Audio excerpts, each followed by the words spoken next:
একজন মুমিনের চলাফেরা হবে জমিনে, তার ভিত্তি, তার সম্পর্ক হবে আসমানে। তার সম্পর্ক কোথায়? মুমিনদের শক্তির উৎস কোথায়? না জমিনে?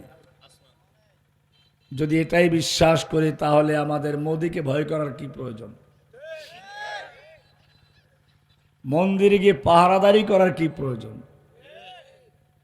সকল ক্ষমতার মালিক কে? কুলিল্লাহুম্মা মালিকাল মুলক, সূরা আলে ইমরানের 26 নম্বর আয়াত। কুলিল্লাহুম্মা মালিকাল মুলক, হে নবী আপনি বিশ্ববাসীকে জানিয়ে দিন, আপনি মুমিনদেরকে জানিয়ে দিন, আল্লাহুম্মা মালিকাল মুলক, সমস্ত ক্ষমতার মালিক কে? বিশ্বাস করেন তো নাকি? বলে বিশ্বাস না করলে মুসলিম হইলাম কি করে? কিন্তু বাস্তবে বিশ্বাস করি কিনা? কুলিল্লাহুম্মা মালিকাল মুলক, সমস্ত ক্ষমতার মালিক হচ্ছেন আল্লাহ। ক্ষমতার মালিক কে? আমাদের সংবিধানে তো লেখা আছে ক্ষমতার মালিক জনগণ। প্রজাতন্ত্রের সকল ক্ষমতার মালিক জনগণ। যেই মুসলিম বিশ্বাস করে লা ইলাহা ইল্লাল্লাহ, আল্লাহ ছাড়া কারো কোনো আনুগত্য চলবে না, আল্লাহ ছাড়া কারো কোনো ইবাদত চলবে না, আল্লাহ ছাড়া কারো কোনো গোলামি চলবে না, আল্লাহ ছাড়া কারো কোনো আইন চলবে না, সমস্ত আইন দেওয়ার মালিক কে? সেই মুসলিম কি করে বিশ্বাস করে প্রজাতন্ত্রের সকল ক্ষমতার মালিক জনগণ? এই কালেমা পড়লে সেই মুসলিমদের সম্পর্ক আল্লাহর সাথে থাকবে? এক এক সময় এক একটা ধর্ম বের হয়। এই যে একটা ধর্ম আওয়ামী লীগ, এটা একটা ধর্ম। এই ধর্মের লা ইলাহা ইল্লাল্লাহ কালেমা হচ্ছে জয় বাংলা। কালেমা কি? আর মুহাম্মাদুর রাসূলুল্লাহর জায়গায় দখল করেছিল জয় বঙ্গবন্ধু। ব্যাপারটা বুঝেছেন? মুসলিমদের কালেমা লা ইলাহা, আশহাদু আল্লা ইলাহা ইল্লাল্লাহ। কয়টা সাক্ষ্য দিতে হয়? দুইটা সাক্ষ্য না দিলে তোমার আজান হয় না। আজান হবে নাকি? আশহাদু আল্লা ইলাহা ইল্লাল্লাহ, আশহাদু আন্না মুহাম্মাদুর রাসূলুল্লাহ বাদ দিয়ে তার আজান হবে? আবার আজান দিতে হবে। দুই সাক্ষ্য না দিলে ইকামত হয় না। দুই সাক্ষ্য না দিলে তোমার ইসলাম হয় না। এর মধ্যে আবার প্রথম সাক্ষ্য যেটা, এ সাক্ষ্য আল্লাহ নিজেও দিয়েছেন। তোমরা কি বলতে পারো যে এমন কোন সাক্ষ্য আছে যে সাক্ষ্য স্বয়ং আল্লাহ নিজে দিয়েছেন? কোরআনে আছে। সামনে লোকের কেউ বলতে পারো? এখন পারবো, মুখস্থ করো। শাহিদাল্লাহু আন্নাহু লা ইলাহা ইল্লাহু, শাহিদাল্লাহু, আল্লাহ নিজে সাক্ষ্য দিয়েছেন। কে সাক্ষ্য দিচ্ছেন? কে সাক্ষ্য দিচ্ছেন? কিসের সাক্ষ্য? লা ইলাহা ইল্লাল্লাহ। এই লা ইলাহা ইল্লাল্লাহ সাক্ষ্য দিয়েছেন কে?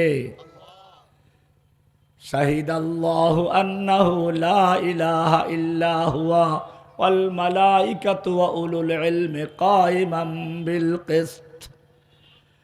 আবার যদি তোমাদেরকে জিজ্ঞাসা করি, বলো সবচেয়ে বড় সাক্ষ্য কোনটি? কোরআনে সেটাও আছে। কুল আইয়ু শাইইন আকবারু শাহাদা, বলো সবচেয়ে বড় সাক্ষ্য কোনটি? সাক্ষ্য কাকে বলে এটা ভালো করে বুঝুন। সাক্ষ্য হলো যেটা জেনে বুঝে, মর্ম বুঝে যেটা বলা হয় তার নাম কি? অন্তরের বিশ্বাস নিয়ে। অন্তরের বিশ্বাস নিয়ে যদি না বলে, এমনি বলে সাক্ষ্য দিচ্ছি, তাও সাক্ষ্য হবে না। এটার দলিল সূরা মুনাফিকুন শুরুতেই আছে। ইযা জাআকাল মুনাফিকুনা ক্বালু নাশহাদু ইন্নাকা লারাসূলুল্লাহ। হে নবী, মুনাফিকরা যখন আপনার কাছে আসবে তারা বলবে আমরা সাক্ষ্য দিচ্ছি। কি করছি? ক্বালু নাশহাদু, তারা বলবে আমরা সাক্ষ্য দিচ্ছি ইন্নাকা লারাসূলুল্লাহ, আপনি আল্লাহর রসুল। তো সাক্ষ্য দিলে সে মুসলমান হবে না? সাক্ষ্য দিচ্ছে বলছে।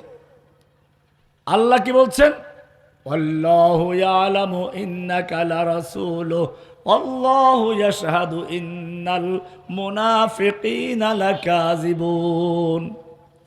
আল্লাহ জানেন আপনি রসুল, ঠিক আছে, কিন্তু মুনাফিকরা যে বলছে সাক্ষ্য দিচ্ছে আপনি আল্লাহ রসুল, ওরা মিথ্যাবাদী। ওরা মিথ্যাবাদী হলো কি করে? ওরা তো সত্য কথাই বলেছে।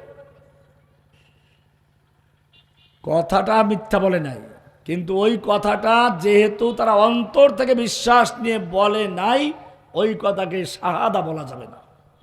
এইখানে মিথ্যাবাদী তারা। তাহলে সাক্ষ্য দিতে হলে কি করতে হবে? অন্তরের বিশ্বাস নিয়ে তারপরে বললে ওটা সাক্ষ্য হয়। এই কারণে কোরআনের সূরায়ে আল ফাতহের এক আয়াত আছে এরকম, ফাআলাম আন্নাহু লা ইলাহা, ফাআলাম তুমি জেনে নাও, লা ইলাহা ইল্লাল্লাহ, লা ইলাহা ইল্লাল্লাহ জেনে বুঝে সাক্ষী দাও। যদি না বুঝে সাক্ষী দাও, দুনিয়ার আদালতে গেলেও ধরা খাইবা। তুমি আদালতে গিয়ে বললা আমি এই মার্ডার মামলার সাক্ষী দিতে এসেছি। আদালত জিজ্ঞেস করলো, বলো কে মার্ডার করেছে? কয় জানি না। কাকে করেছে? কয় তাও তো জানি না। আদালত কি করবে? পাগল বলে পাবনা পাঠাবে। দুনিয়ার আদালতে যদি না বুঝে সাক্ষ্য দিলে সাক্ষী হয় না, আল্লাহর আদালতেও তুমি না বুঝে সাক্ষী দিলে সাক্ষী হবে না। আল্লাহর আদালতে সাক্ষ্য দিতে হবে বুঝে শুনে। আশহাদু আল্লা ইলাহা, লা ইলাহা ইল্লাল্লাহর দুইটা পার্ট। কয়টা পার্ট? দুইটা অংশ।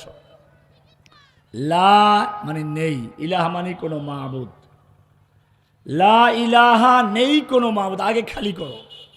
লা ইলাহা খালি করো, বর্জন করো, নফি করো। লা ইলাহা নেই কোনো ইলাহ, এমন মাবুদ যার ইবাদত করা যাবে, নেই কোনো এমন মাবুদ যার আনুগত্য করা যাবে, নেই কোনো এমন মাবুদ যার কথা শোনা যাবে, নেই কোনো এমন মাবুদ যার হুকুম মেনে চলা যাবে। সব ক্ষেত্রে কারো আইন দেওয়ার অধিকার নেই, বিধান দেওয়ার অধিকার নেই। লা ইলাহা কোনো কিচ্ছু নাই, খালি করা হলো। এরপরে কি বলা হলো? ইল্লাল্লাহ। কি বলা হলো? একমাত্র আল্লাহ ছাড়া, একমাত্র আল্লাহ। এটা এরকম যেরকম পুরাতন বিল্ডিংয়ে রং করতে গেলে আপনি প্রথমে কি করবেন?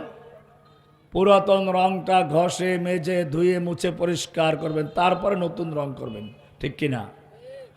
ঠিক তেমনি ভাবে পুরাতন বিল্ডিংয়ে রং করতে গেলে যেরকম প্রথমে পুরাতন রং ঘষে মেজে ধুয়ে মুছে পরিষ্কার করে নতুন রং করতে হয়, অন্তরটাকেও পরিষ্কার করে লা ইলাহা দিয়ে ঘষে মেজে ধুয়ে মুছে পরিষ্কার করে সমস্ত গায়রুল্লাহকে উৎখাত করে দিয়ে শুধুমাত্র একজনকে বসাতে হবে, লা ইলাহা ইল্লাল্লাহ। এটার নাম তাওহীদ। এটার নাম কি? এক।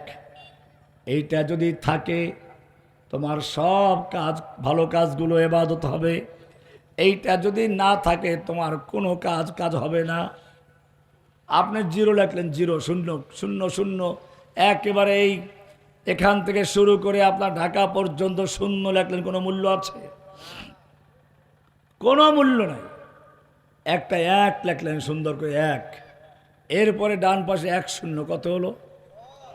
আর এক শূন্য, আর এক শূন্য, আর এক শূন্য। এখন শূন্য যত বাড়বে একের মূল্য তত।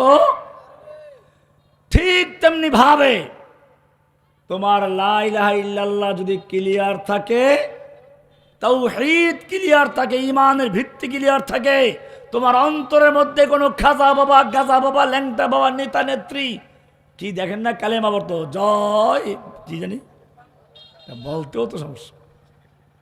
এটা কালিমা, এটা সাধারণ জিনিস না। আপনারা এমনি মনে করেছেন আওয়ামী লীগ একটা ধর্ম, এই ধর্মের কালেমা হচ্ছে লা ইলাহা ইল্লাল্লাহ, এর পরিবর্তে জয় বাংলা। মুহাম্মাদুর রাসূলুল্লাহর পরিবর্তে জয় বঙ্গবন্ধু। এজন্যই তারা আল্লাহর রসুলকে কলঙ্কিত করে আল্লাহ নবীর বিরুদ্ধে কুৎসা রচনা করে, আল্লাহ নবীর বিরুদ্ধে কটূক্তি করে শাহবাগীদেরকে লেলিয়ে দিয়েছিল। গণজাগরণ মঞ্চের নামে তারা আল্লাহ নবীকে গালিগালাজ করেছে, আল্লাহ নবীর মিথ্যা গল্প তৈরি করেছে, আল্লাহর নবীর প্রতি ঘৃণা তৈরি করার চক্রান্তে নেমেছিল। কারণ আর একজন নবী বানাইতে হইলে আমাদের নবীর তো বদনাম করতে হবে। আপনারা কি কোনো সময় ওই রেডিও টেলিভিশনে ওদের মুখে যখনই খুলেছেন তখনই দেখেছেন ওই অমুকের চরিত্র, সেই শেখ মুজিবের সব গুণগান? আল্লাহর নবীর কি অত গুণগান হয়েছে? ভালো করে বুঝে শুনে চিন্তা করে বলবেন।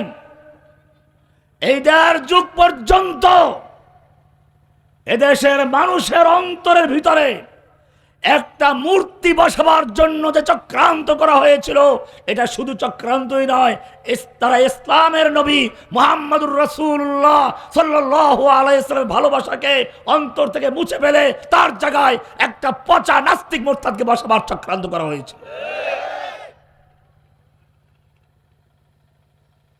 লা ইলাহা, এই কালেমা বুঝে শুনে সাক্ষী দিতে হবে। আপনি এছাড়া যত কিছু করেন, আমি একটা উদাহরণ দিয়ে থাকি। এক লোক রাস্তার থেকে মহিলা একটা ধরে নিয়ে আসছে, এনে তাকে প্রথমে গোসল করাইলো, উজু করাইলো, জায়নামাজ বিছাইলো, হাত মোজা, পা মোজা, বোরকা সব পড়ায়, নামাজ পড়াইলো, কোরআন পড়ায়, হালাল রুজি রোজগার খাওয়ায়, মক্কায় গিয়ে উমরা করে আসছে এবং কঠোর শরিয়া মেনে ঘর সংসার করছে, কিন্তু বিয়ে করে নাই। কি করে নাই? কি করে নাই? বিয়ে না করে কোরআন পড়ে, তেলাওয়াত করে, সব করে। কোনো মূল্য আছে? এই যে শোনেন নাই, একজন নেত্রী, সে নাকি প্রতিদিন তাহাজ্জুদ পড়ত। কি গল্প! কোরআন না পড়ে ঘর থেকে কোনো কাজ শুরুই করতো না। এটা ওই বিয়ে ছাড়া নামাজ পড়ার মতো, যদি পড়ে। এগুলো মিথ্যা কথা।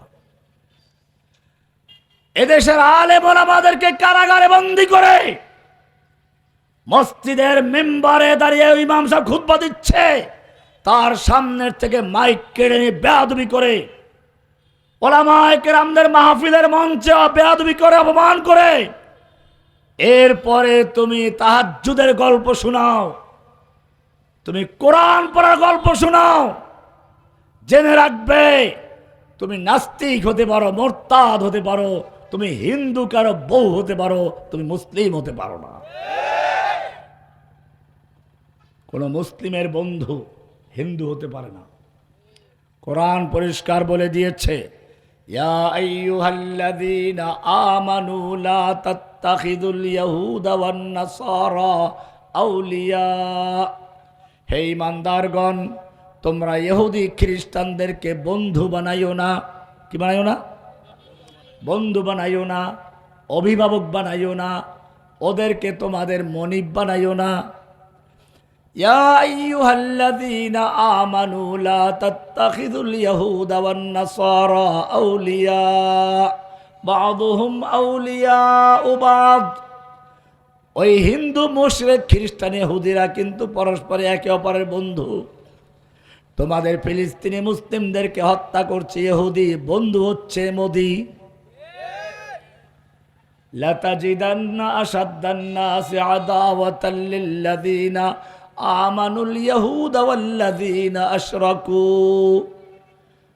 আল্লাহ পরিষ্কার করে দিয়েছেন, মুমিনদের বিরুদ্ধে সবচেয়ে সবসময় কঠিন শত্রু তুমি দেখতে পাবে দুইটা জাতিকে। কয়টা জাতি?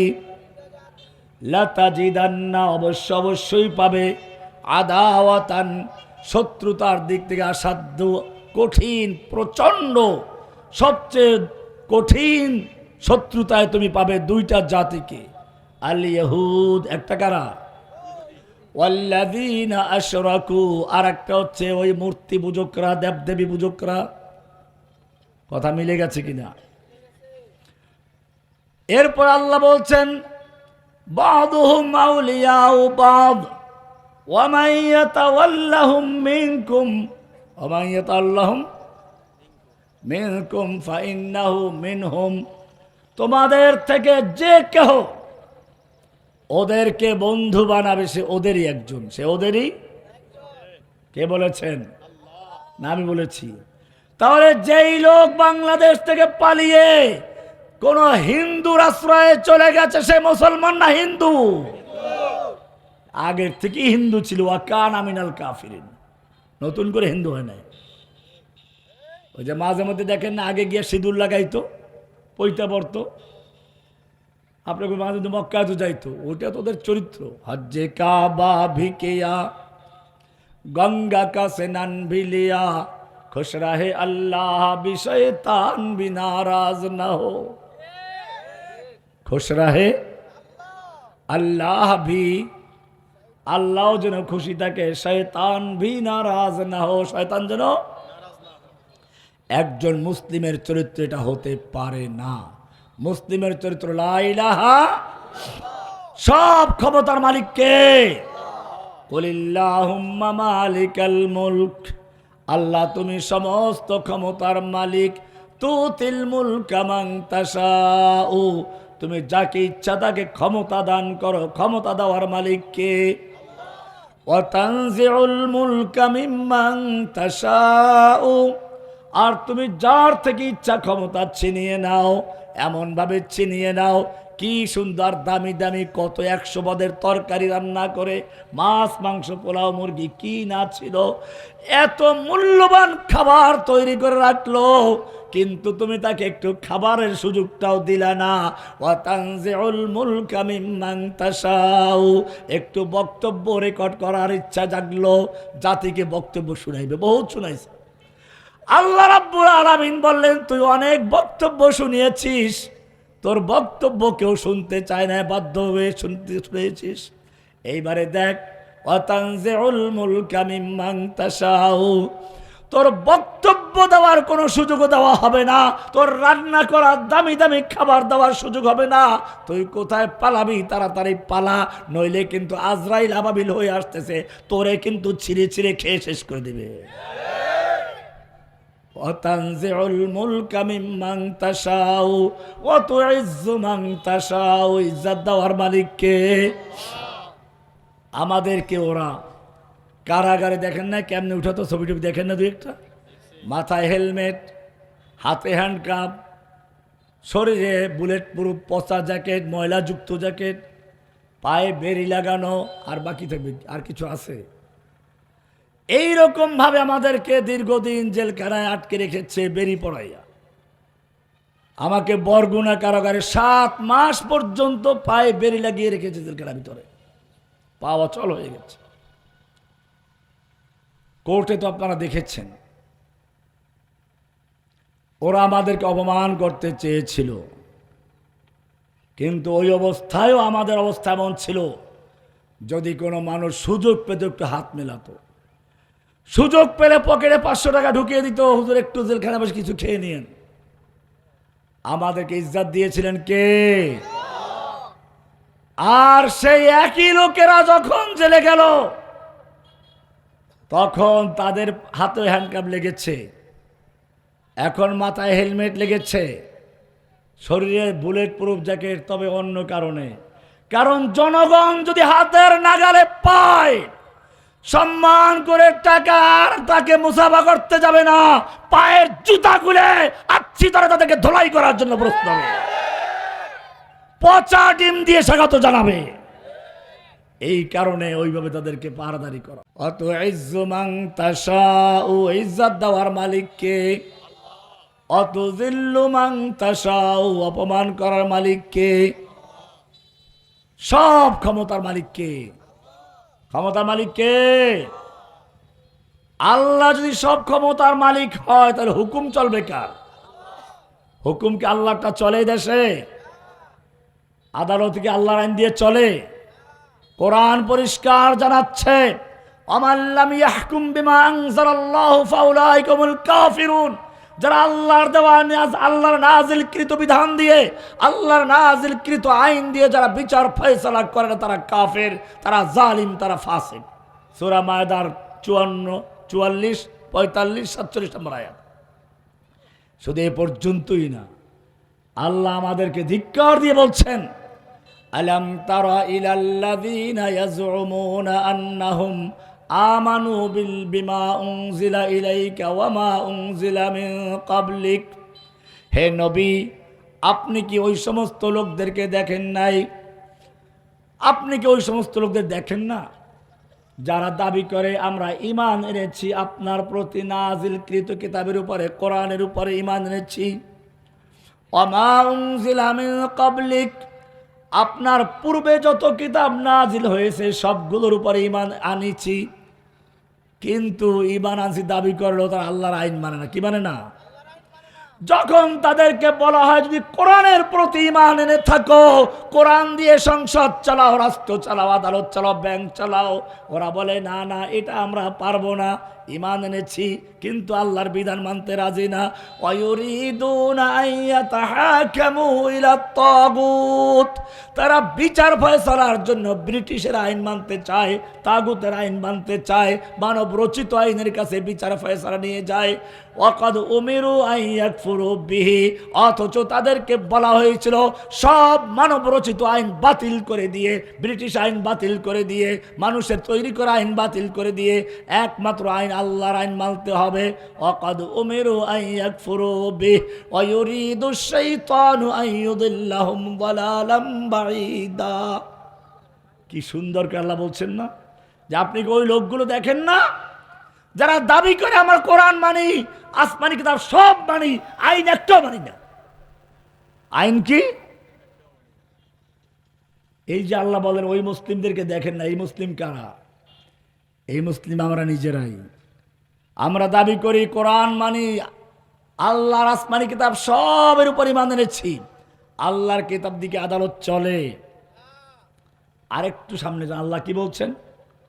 وَإِذَا قِيلَ لَهُمْ تَعَالَوْا إِلَى مَا أَنزَلَ اللَّهُ وَإِلَى الرَّسُولِ, যখন এই লোকগুলোকে বলা হয় আসো আল্লাহর নাজিলকৃত কিতাবের দিকে চলে আসো, আল্লাহর রাসূলের দিকে চলে আসো, কোরআন হাদিস অনুযায়ী দেশ চালাও, কোরআন হাদিস অনুযায়ী আদালত চালাও, সংসদ চালাও, রাআইতাল মুনাফিকিনা ইয়াসুদ্দুনা আনকা সুদুদা, আপনি দেখবেন এই মুনাফিকের দল আপনার থেকে আস্তে ঘাড় ফিরে পিছন দিকে চলে গেছে। কোরআনের আইন মানতে রাজি না, কোরআন মানে। ফালা ওয়া রাব্বিকা লা ইউমিনুনা হাত্তা ইউহাক্কিমুকা ফীমা শাজারা বাইনাহুম। এবারে আল্লাহ আরো পরিষ্কার করে দিচ্ছেন, না ওরা যতই দাবি করুক, মুমিন হওয়ার দাবি করুক, ফালা ওয়া রাব্বিকা, আপনার রবের কসম তারা কখনো মুমিন হতে পারে না, হাত্তা ইউহাক্কিমুকা ফীমা শাজারা বাইনাহুম, যতক্ষণ পর্যন্ত তাদের পারস্পরিক ঝগড়া মোকদ্দমা মামলার ক্ষেত্রে আপনাকে বিচার অর্থাৎ কোরআন সুন্নাহর বিচারকে না মানবে। সুম্মা লা ইয়াজিদু ফি আনফুসিহিম হারাজাম মিম্মা কাদাইতা, এরপরে আপনি যেই বিচার ফয়সালা করবেন, কোরআন হাদিসের যেই বিচার রয়েছে এই ব্যাপারে তাদের অন্তরে কোনো দ্বিধা দ্বন্দ্ব সংশয় থাকতে পারবে না। ওয়ায়ুসাল্লিমু তাসলিমা, সম্পূর্ণরূপে মেনে নিবে। এটা না হওয়া পর্যন্ত ফালা ওয়া রাব্বিকা লা ইউমিনুন, না আপনার রবের কসম তারা মুমিন হতে পারে না। পরিষ্কার আয়াত, সূরা নিসার 65 নম্বর আয়াত, স্পষ্ট হয়ে গেল। একজন মুসলিমের বিধান সংবিধানের নাম কি? বাংলাদেশের মানুষ যদি মুসলিম হয়ে থাকে এখানে দেশ চলবে কোরআন দিয়ে না ব্রিটিশ আইন দিয়ে? আছে আইন, লা ইলাহা ইল্লাল্লাহ তো পড়ছি আমরা, লা ইলাহা। যদি তোমার লা ইলাহা ইল্লাল্লাহ ক্লিয়ার থাকে, সব ক্ষমতার মালিক কে? আইন বিধান দেওয়ার মালিক কে? সন্তান দেওয়ার মালিক কে? মুশকিল কুশা, সমস্ত হাজত রওয়া কে? সব ক্ষমতার মালিক কে? এটা যদি বিশ্বাস করে তাহলে আর হিন্দুদের এত বড় সাহস হতো? আপনারা জানেন আল্লাহর নবীর সাহাবী ওমর ইবনে খাত্তাব যখন খলিফাতুল মুসলিমিন, তিনি খয়বর থেকে ইহুদিদেরকে বহিষ্কারের নোটিশ জারি করলেন। ইহুদি নেতারা ওমর ইবনে খাত্তাবের দরবারে চলে আসলো, ওমর তুমি কেন আমাদেরকে এখান থেকে বহিষ্কার করছো?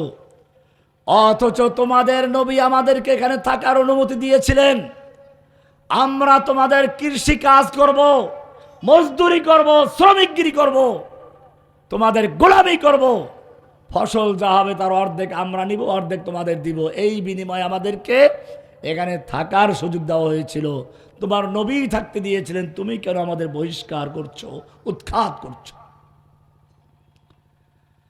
ওমর বিন খাত্তাব সেদিন সেই ইহুদি নেতাদেরকে বলেছিলেন আল্লাহর দুশমন। সেদিন আল্লাহর নবী কি বলেছিলেন প্রতিটি কথা আমার অক্ষরে অক্ষরে মনে আছে। সেদিন তিনি বলেছিলেন, আমি তোদেরকে ওই পর্যন্তই থাকতে দিব যে পর্যন্ত আল্লাহ মঞ্জুর করবেন। কিন্তু সেদিন বেশি দূরে নয়, যেদিন তোমাদেরকে খায়বর থেকে উৎখাত করা হবে এবং তোমাদের উটগুলো তোমাদেরকে নিয়ে এত দূর যেতে বাধ্য হবে, যেতে যেতে ক্লান্ত হয়ে যাবে। আল্লাহর নবী সে কথা বলেছিলেন। আজকে সেই দিন এসেছে, তোদেরকে উৎখাত করার সময় হয়েছে, এবারে পালা। যে ইহুদি কাল পর্যন্ত ওমর বিন খাত্তাবের দরবারে করজোড় করে মজদুরি করার জন্য প্রার্থনা করছিল, মুসলিমদের গোলামি করার জন্য, চাকরির জন্য, কৃষি কাজের জন্য আবেদন করছিল, সেই ইহুদি আজকে মুসলিমদের বুকে গুলি চালাচ্ছে। সেই ইহুদি আজকে মুসলিমদের ভূখণ্ড দখল করে নিচ্ছে। যে হিন্দু কাল পর্যন্ত মুসলিমদের গোলামি করেছে, মুসলিম শাসকদের ঝাড়ুদারি করেছে, মুসলিমদের বাথরুম পরিষ্কার করেছে হিন্দুরা, এখন সে হিন্দু মুসলিমদেরকে চ্যালেঞ্জ করে বলছে, হিন্দু হিন্দু হিন্দি हिंदुस्तान जबन भेजो पाकिस्तान, गो हमारी माता है तुम उसको खाता है, तुमको चाहिए पाकिस्तान या भेजे कब्रिस्तान। এই শক্তি কেন আসলো? আমি সেজন্য শুরুতে হাদিসটি বলেছিলাম, আল্লাহর নবী যখন বললেন এই ইহুদি খ্রিস্টানরা ঐক্যবদ্ধ হয়ে তোমাদের ধ্বংস করার জন্য একে অপরকে আহ্বান করবে, সাহাবায়ে কেরাম প্রশ্ন করলেন, তখন কি আমাদের সংখ্যা অনেক কম থাকবে? আল্লাহ নবী সাল্লাল্লাহু আলাইহি সাল্লাম বলেছিলেন, না, তোমাদের সংখ্যা অনেক বেশি থাকবে। ওয়ালাকিন্নাকুম গুসাউন কা গুসাইস সাইল, তোমাদের অবস্থা হবে তুফানের সময় খড়কুটোর মতো ভাসমান খড়কুটোর অবস্থা হবে। সাহাবায়ে কেরাম প্রশ্ন করে আল্লাহ রাসূল আরো বললেন, তোমাদের অন্তরের ভিতরে ওহান ঢুকিয়ে যাবে, ওহান। সাহাবায়ে কেরাম বললেন, আমাল ওহান ইয়া রাসূলুল্লাহ, ওহান কি জিনিস? বললেন, হুব্বুদ দুনিয়া ওয়া কারাহিয়াতুল মাউত, দুনিয়ার ভালোবাসা আর আল্লাহর পথে জীবন দেওয়াকে অপছন্দ করা। আমি যদি মরে যাই তাহলে আমার মাদ্রাসার কি হবে, মসজিদ কি হবে, আমার ছেলে মেয়ে কি হবে, আমার বাড়িঘর কি হবে, একেবারে পুরো ঠিকাদারির জন্য আমি নিয়েছি। তুমি কি দেখো না, আল্লাহর নবী যখন বদরের ময়দানে 300 সাহাবীদেরকে নিয়ে আসলেন, তখন এই চিন্তা করেন না আমি মরলে কি হবে, ইসলাম তো ডুবে যাবে।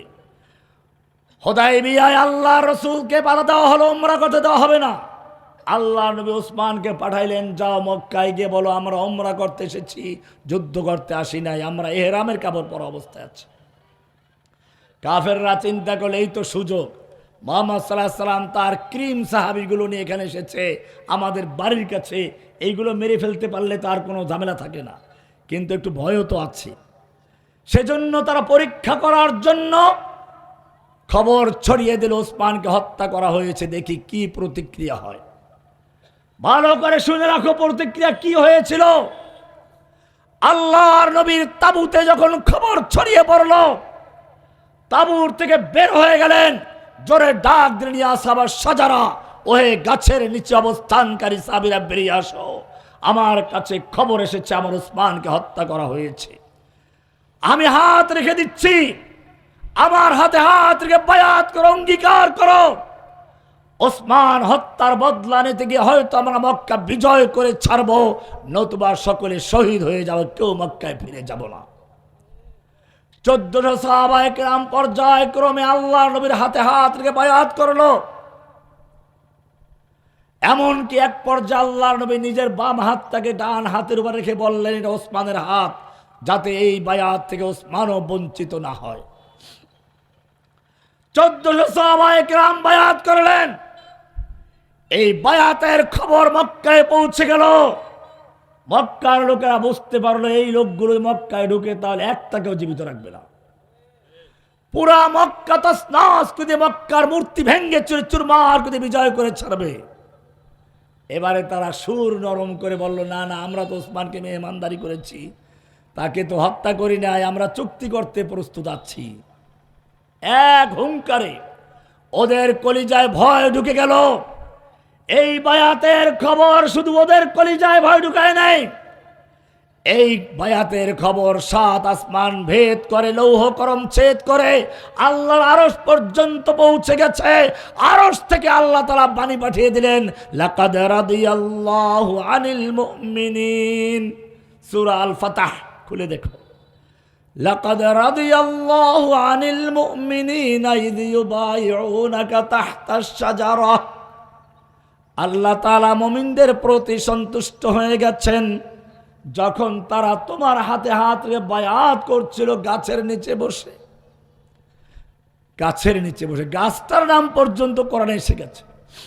শুধু এ পর্যন্তই নয়, এরপরে সামনে গিয়ে 18 নম্বর আয়াতে বলছেন, ইন্নাল্লাযীনা ইউবাইউনাকা ইন্নামা ইউবাইউনাল্লাহ। হে নবী, ওই গাছের নিচে বসে যারা আপনার হাতের উপরে হাত রেখে বায়াত করছিল, ওরা আপনার হাতে হাত রেখে বায়াত করে নাই, বরং সরাসরি আল্লাহর হাতে হাত রেখে বায়াত করেছে। ইয়াদুল্লাহি ফাওকা আইদিহিম, তাদের হাতের উপরে আল্লাহ নিজের হাত ছিল।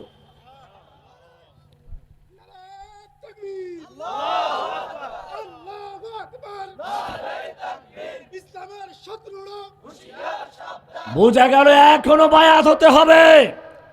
আজকে যদি বাংলাদেশে এমন একটা বায়াত হতো, সব দল মত নির্বিশেষে ঐক্যবদ্ধ হয়ে একজন আমিরের অধীনে ঐক্যবদ্ধ হতো, বায়াতবদ্ধ হতো, আমরা যতক্ষণ পর্যন্ত এদেশের সেই সাইফুল ইসলাম আলিফের হত্যার প্রতিশোধ না নিব, যতক্ষণ পর্যন্ত আমাদের ওলামায়ে কেরামদের যারা হত্যা করা হয়েছে, তাদের বন্দী করা হয়েছিল, এদের হত্যার বিচার না হবে, ততক্ষণ পর্যন্ত আমরা হয়তো দিল্লি বিজয় করে ছাড়ব, নতুবা সকলে শহীদ হব, আমরা কেউ নীরব হব না। এরকম একটা বায়াত হলে বাংলাদেশ লাগবে না, দিল্লি পর্যন্ত বিজয় করে ছাড়বো ইনশাআল্লাহ। আমাদের টার্গেট শুধু ঢাকা নয়। যদি মুসলিম ঐক্যবদ্ধ হতে পারো, তোমাদের সঙ্গে কাশ্মীরি মুসলিমরা থাকবে, আফগানিস্তানের মুজাহিদিনরা থাকবে, তোমাদের সঙ্গে পাকিস্তানি মুসলিমরা থাকবে, তোমাদের সঙ্গে ভারতের 22 কোটি মুসলিম থাকবে। ঐক্যবদ্ধ মাঠে নামো, ইনশাআল্লাহ। তোমাদের দুর্বলতার কারণে আজকে ওরা তোমাদেরকে হত্যা করছে। যদি ঐক্যবদ্ধ হতে পারো, সেদিন বেশি দূর নয়, তোমাদের সেই লালকেল্লা, তোমাদের শাহী মসজিদ, মক্কি মসজিদ, মাদানী মসজিদ আবার তোমাদের হাতে চলে আসবে ইনশাআল্লাহ।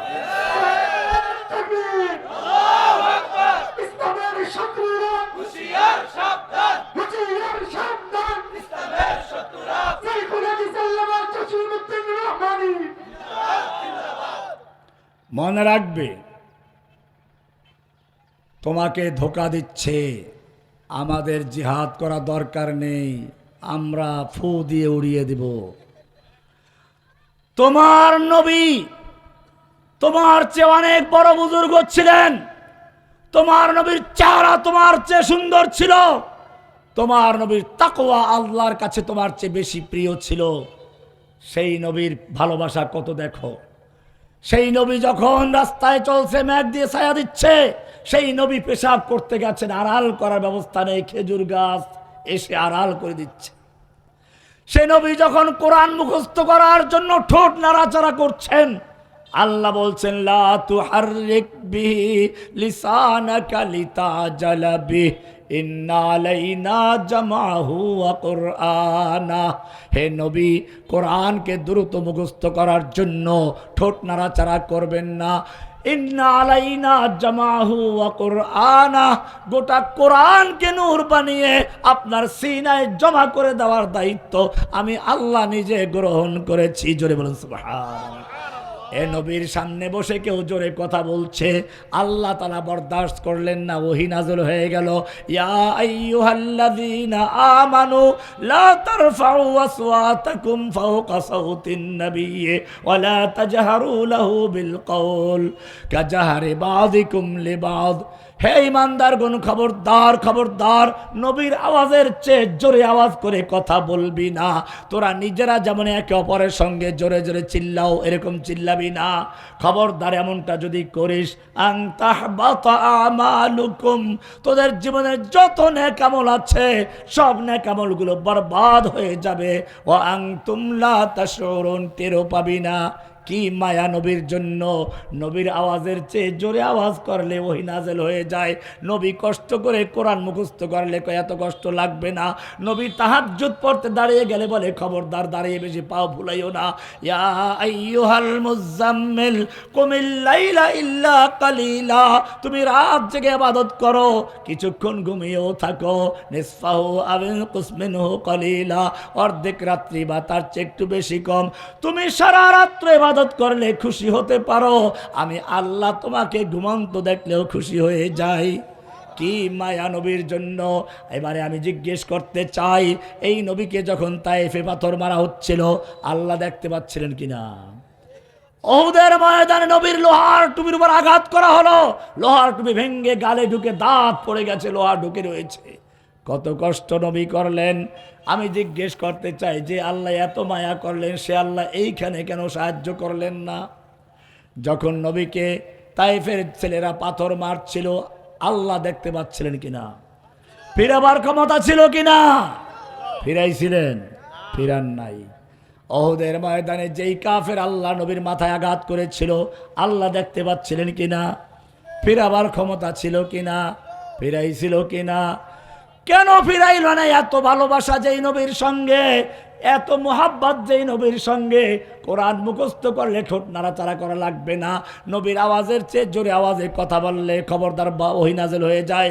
সেই নবীকে এত মারলো, কেন আল্লাহ সাহায্য করলেন না? কোরআন বলছে, আম হাসিবতুম আন তাদখুলুল জান্নাতা ওয়ালাম্মা ইয়াতিকুম মাসালুল লাযীনা খালাউ মিন ক্বাবলিকুম মাসাতহুমুল বাসাউ ওয়াদ-দাররাউ ওয়া যুলজিলু হাত্তা ইয়াকুলার রাসূলু ওয়াল্লাযীনা আমানু মাআহু মাতা নাসরুল্লাহ। আম হাসিবতুম, কেউ যাতে এই কথা বলতে না পারে, তোমরা কি মনে করেছো জান্নাতে চট করে ঢুকে যাইবা? ওই যে চট করে ঢুকে যায় না, এখন চট করে ঢুকে যাবে। আমরা বলি আসো আসো, চট করে ঢুকে যাও। বাংলার জনগণ বিডিআর বিদ্রোহের নামে সেনা অফিসারদের হত্যা করেছ, তার বিচার করে তোমাকে ফাঁসির মঞ্চে ঝুলাবার জন্য প্রস্তুত হয়ে আছে। তুমি চট করে ঢুকে যাও। শাপলা চত্বরে হাজার হাজার তৌহিদি জনতাকে হত্যা করে পানির সঙ্গে গুলিয়ে দিয়েছ।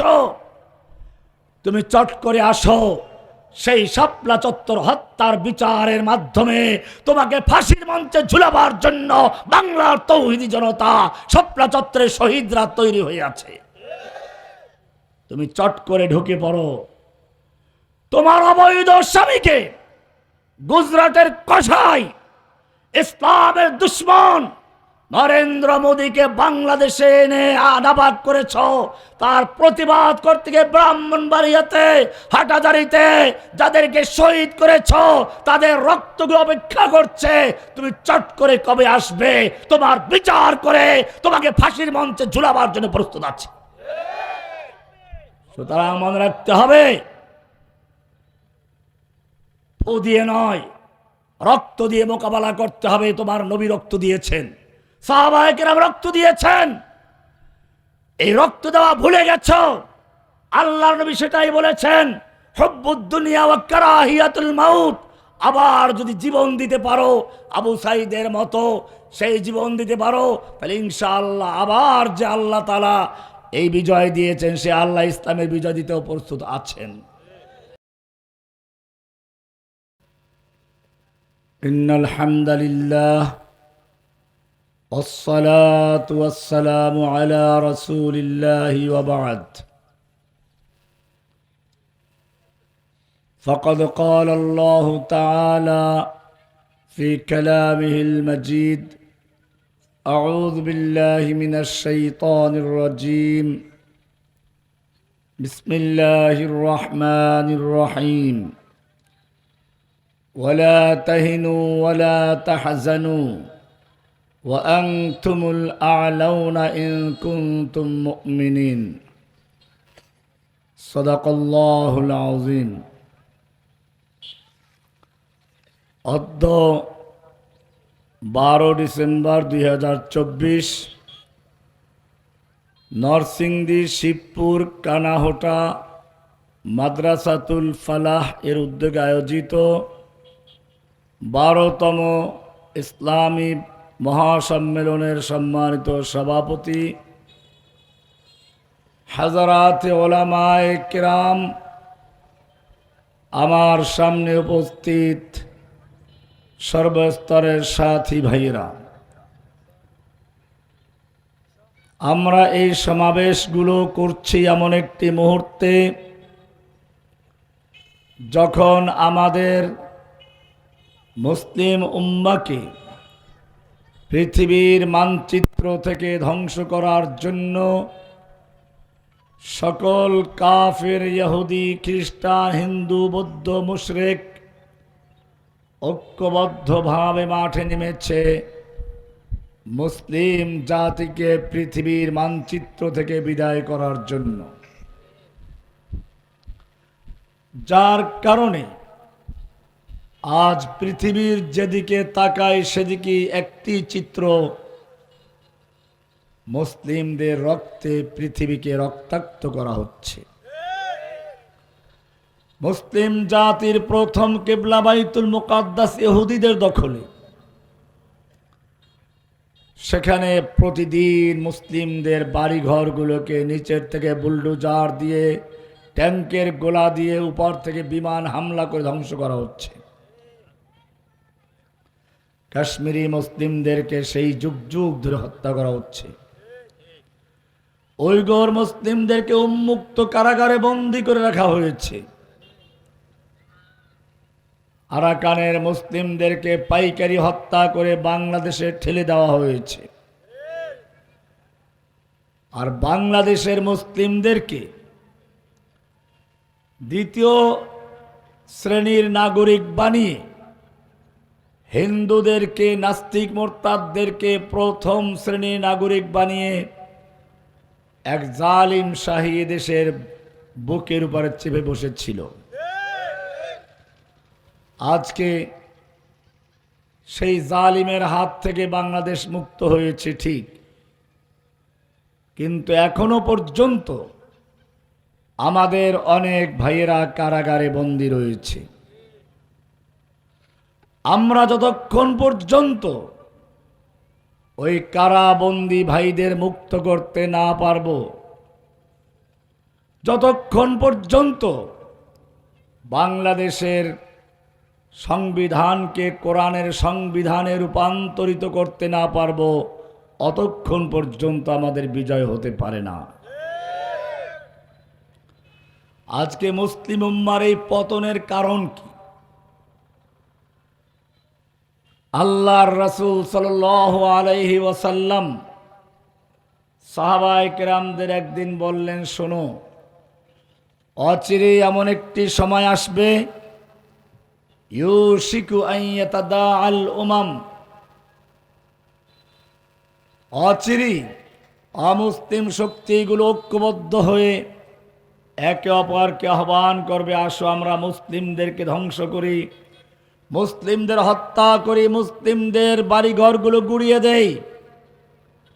এরকম একে অপরকে আহ্বান করবে, যেরকম ভাবে দস্তরখান বিছিয়ে খাবারের জন্য অতিথিদেরকে আহ্বান করা হয়। সাহাবায়ে কেরাম আশ্চর্য হয়ে গেলেন। আমরা অল্প কয়েকজন মুসলিম, প্রায় লক্ষাধিক মুসলিম, আর পুরা দুনিয়ার কাফের একদিকে, তারপরেও গোটা দুনিয়ার কাফের আমাদের বিরুদ্ধে ভয়ে থরথর করে কাঁপছে। আর তখন কাফেরদের এত বড় সাহস হবে কি করে? তাই তারা আল্লাহর রাসূলকে প্রশ্ন করলেন, ইয়া রাসূলুল্লাহ, তখন কি আমাদের মুসলিমদের সংখ্যা কম হবে? আল্লাহর রাসূল সাল্লাল্লাহু আলাইহি ওয়াসাল্লাম বললেন, না, তোমাদের সংখ্যা হবে অনেক বেশি। বলে, তাহলে কেন কাফেরদের এত সাহস হবে? তারা কেন আমাদের মুসলিমদের ভয় করবে না? আল্লাহর রাসূল সাল্লাল্লাহু আলাইহি ওয়াসাল্লাম বললেন, তোমাদের সংখ্যা তো অনেক বেশি হবে, ওয়ালাকিন্নাকুম গুসাউন কাগুসাইস সাইল, তোমাদের মুসলিমদের অবস্থা হবে তুফানের সময় পানির উপরে খড়কুটা ময়লা আবর্জনা যেরকম ভাসে, তোমাদের মুসলিমদের অবস্থা হবে সেরকম খড়কুটার মতো, ভাসমান খড়কুটার মতো। তোমাদের কোনো ঐক্যবদ্ধ শক্তি থাকবে না, আল্লাহর সঙ্গেও সম্পর্ক থাকবে না, তোমাদের ঈমানের কোনো ভিত্তি থাকবে না। মুসলিমদের শক্তি আসে কোত্থেকে? আলম তারা কাইফা দারাবাল্লাহু মাসালান কালিমাতান তাইয়্যিবাহ, আলম তারা, তুমি কি দেখো না? কাইফা দারাবাল্লাহু মাসালান, আল্লাহ তাআলা কি সুন্দর একটা উপমা দিয়েছেন, উদাহরণ দিয়েছেন। কালিমাতান তাইয়্যিবাতান, কালেমায়ে তাইয়্যিবা কি? কাশাজারাতিন তাইয়্যিবাহ, একটা পবিত্র গাছের সঙ্গে তুলনা করেছেন। যেমন খেজুর গাছ, খেজুর গাছের শিকড় থাকে মাটির ভিতরে, কাণ্ডগুলো থাকে মাটির উপরে আসমানের দিকে। আল্লাহ রাব্বুল আলামিন বলছেন, মুমিনদের ঈমান, মুমিনদের কালিমায়ে তাওহীদের দৃষ্টান্ত হচ্ছে কাশাজারাতিন তাইয়্যিবা, সেই পবিত্র গাছের মতো। আসলুহা সাবিতুন ওয়া ফারউহা ফিস সামা, যার শিকড়গুলো থাকে মাটির ভিতরে আর শাখাগুলো থাকে আসমানে। सबक पर फिर सदाकत का, शजाअत का, अदालत का लिया जाएगा काम तुझसे दुनिया के इमामत का। व आखिर दावाना अल्हम्दुलिल्लाहि रब्बिल आलमीन। अस्सलामु अलैकुम रहमतुल्लाहि व बरकातुहू। এখন কেউ ভিড় করবেন না, আমি